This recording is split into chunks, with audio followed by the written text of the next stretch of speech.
Cet ingénieur et chercheur marin est à l'origine d'un projet ambitieux. Un grand voilier de recherche 100% décarboné.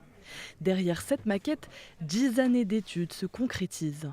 Ce qui change avec un voilier de recherche de ce genre-là, c'est qu'on vise une autonomie énergétique et une absence des impacts environnementaux. Ce qui veut dire qu'on va produire une véritable électricité à bord qui va être stockée ici dans les flotteurs, que l'on a une coque qui est très économe. Donc si on se penche, on se rend compte que c'est une coque qui est extrêmement fine.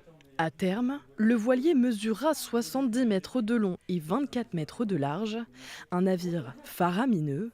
Les voiles seront également équipées de panneaux solaires pour capter un maximum d'énergie afin d'atteindre une autonomie énergétique complète. C'est vrai que dans un premier temps, le sujet était quasiment risible.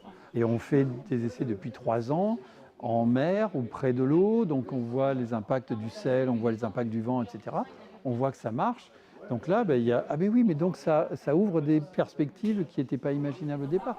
Donc ces grands équilibres-là, qu'aujourd'hui il faut absolument arriver à reprendre, et ça prend du temps. Le budget global oscille entre 80 et 100 millions d'euros. La date de sa construction se précise. On espère pouvoir le mettre en chantier si la levée de fonds fonctionne comme on le souhaite à partir de la fin 2026. Et ça veut dire être à l'eau, oui, 2028.